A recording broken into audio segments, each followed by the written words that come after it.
Hello दोस्तों, PhD का एक नया नोटिफिकेशन स्टार्ट हो गया है जो कि बाबा साहब भीमराव अंबेडकर यूनिवर्सिटी लखनऊ से है।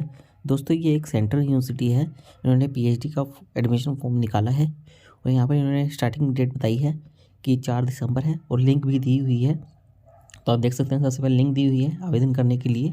और दोस्तों यहाँ पर इन्होंने रजिस्ट्रेशन फीस बताई है कि अनरिजर्व ओबीसी ईडब्ल्यूएस कैटेगरी के लिए 400 रुपीज़ रहने वाली है और एससी एसटी पीडब्ल्यूडी कैटेगरी के लिए 200 रुपीज़ रहने वाली है। और दोस्तों लास्ट डेट की बात करें तो 20 दिसंबर यहाँ पर लास्ट डेट बताई गई है और इसकी लास्ट डेट 3 जनवरी तक भी रहेगी यदि आप 1000 रुपये रजिस्ट्रेशन फीस एक्स्ट्रा से देते हैं तो। और यहाँ पर कुछ कंडीशंस बताई गई है। कंडीशंस आप देख सकते हैं कि फीस रिफ़ंड नहीं होगी जो आप एप्लीकेशन ऑनलाइन आवेदन करेंगे। ऑनलाइन आवेदन नहीं करना है आपको यहाँ पर, और नए रूल्स के अकॉर्डिंग यहाँ पर फॉर्म फिलअप करवाए जाएंगे। तो ये नया जो रूल आया था यूजीसी का कैटेगरी 1, 2, 3 के लिए, तो वो यहाँ पर रहने वाला है 1 ईयर के लिए। और आगे कुछ और इन्फॉर्मेशन भी दी हुई है, वो हम आपको दिखा देते हैं एक एक करके। तो दोस्तों ये इन्होंने इन्फॉर्मेशन बुलेटिन दिया हुआ है, तो अब जब इसको देखेंगे तो यहाँ पर आपको सभी इन्फॉर्मेशन देखने को मिल जाएगी। तो यहाँ पर यूनिवर्सिटी के बारे में सबसे पहले बताया हुआ है यूनिवर्सिटी के बारे में, और उसके बाद में आगे यहाँ पर आपको सभी इन्फॉर्मेशन देखने को मिलेगी। तो यहाँ पर इन्होंने कैटेगरी बताई है, तो आप देख सकते हैं कि यहाँ पर इन्होंने UGC net, UGC CSI net की कैटेगरी बताई है कि कैटेगरी 1, कैटेगरी 2, कैटेगरी 3, जिसमें कि फर्स्ट कैटेगरी जेआरएफ वालों की है, दूसरी कैटेगरी असिस्टेंट प्रोफेसर के लिए है और तीसरी कैटेगरी यहाँ पर सिर्फ पीएचडी ओनली वालों के लिए है। तो यही एलिजिबल है इसके अंदर, तो लिखा हुआ है ये। और आगे दोस्तों कुछ और इन्फॉर्मेशन भी आपको देखने को मिल जाएगी, तो इन्हीं के अंदर एडमिशन दिया जाएगा। और यदि आपको कुछ समस्या आ रही है तो आप इनके ईमेल पर कांटेक्ट कर सकते हैं, ईमेल यहाँ पर दिया हुआ है। और यहाँ पर इन्होंने बताया है कि जो फर्स्ट कैटेगरी है उसके अंदर वो डायरेक्ट इंटरव्यू के अंदर चले जाएंगे। बाकी जो आगे वाली कैटेगरी है, कैटेगरी 2 और 3, उनका वेटेज 70% का रहेगा। जो नेट का रिजल्ट रहेगा उसका, वो 30% वेटेज इंटरव्यू का रहने वाला है। तो ये लिखा हुआ है यहाँ पर। और दोस्तों यहाँ पर आगे कुछ और इन्फॉर्मेशन भी आपको देखने को मिल जाएगी। यहाँ पर इन्होंने फ़ीस की बात की है, तो एससी एसटी पीडब्ल्यूडी के लिए 200 रुपये फीस रहने वाली है जनरल कैटेगरी वालों के लिए, और ओबीसी ईडब्ल्यूएस के वालों के लिए 400 रुपये रहने वाली है। तो आपको अप्लाई करने के लिए हेल्प डेस्क नंबर भी यहाँ पर दिया हुआ है यदि आपको कोई समस्या आती है तो। और दोस्तों आगे इन्होंने सीट की डिटेल्स बताई है, तो आप सीट की डिटेल्स देख सकते हैं। कैटेगरी के हिसाब से इन्होंने यहाँ पर बताई है, जैसे कि आप इन्वायरमेंटल साइंस के अंदर देख सकते हैं कि रिजर्व के लिए 14 सीट हैं, एससी के लिए 10, एसटी के लिए 5, ईडब्ल्यूएस के लिए कोई सीट नहीं है। टोटल सीट 29 सीट बताई गई है।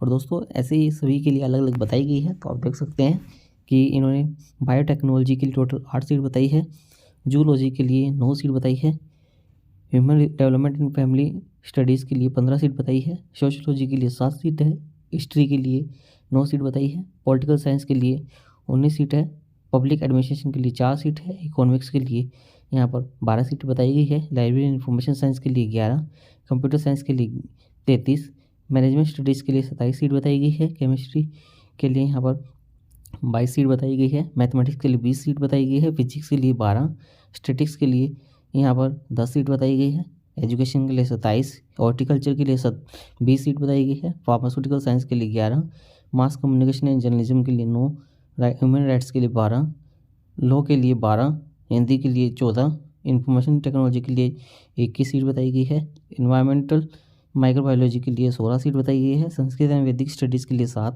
योगा के लिए 14 सीट बताई गई है।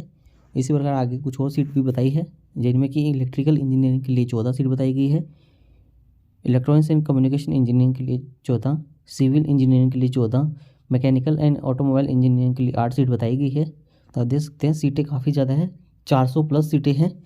और दोस्तों आगे इन्होंने अमेठी वाले सेंटर के लिए बताई है, जिनमें कि कॉमर्स के लिए 4 सीट है, हिस्ट्री के लिए 7, इन्फॉर्मेशन टेक्नोलॉजी के लिए 9 सीट है, कंप्यूटर साइंस के लिए 8 सीट है, सोशियोलॉजी के लिए 2 सीट है, इंग्लिश के लिए 5 सीट है, टोटल 35 सीटें बताई गई है अमेठी वाले सेंटर के लिए भी।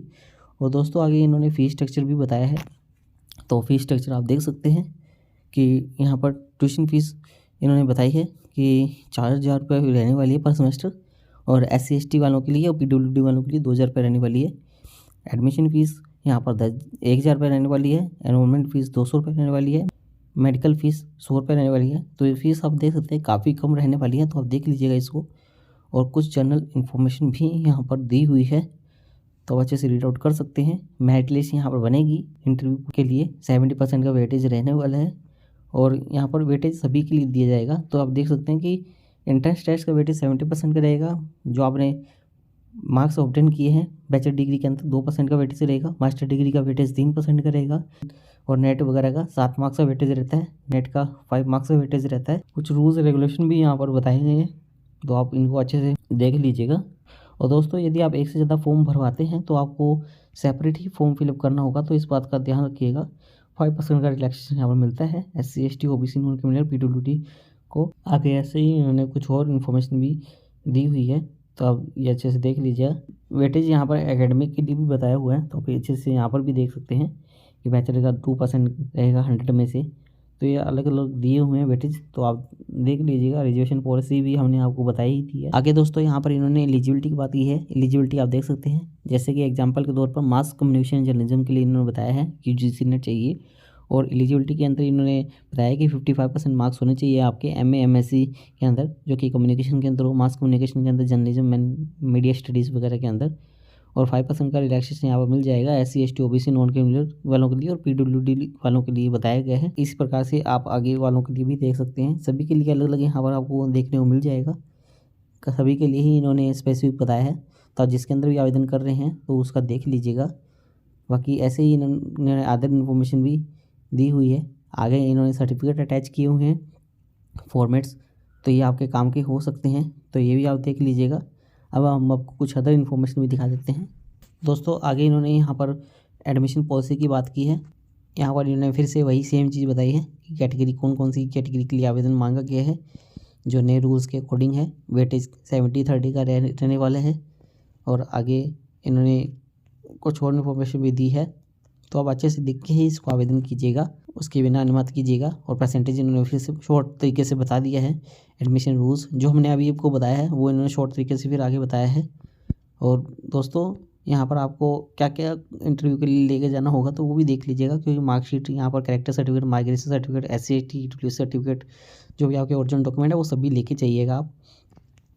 और ये यहाँ पर UGC नेट वगैरह का सर्टिफिकेट वो भी आप लेके जाइएगा। तो पूरी इन्फॉर्मेशन आपको यहाँ पर इस प्रकार से देखने को मिलेगी। दोस्तों उम्मीद करते हैं आपको हमारे द्वारा दी गई जानकारी अच्छी लगी होगी।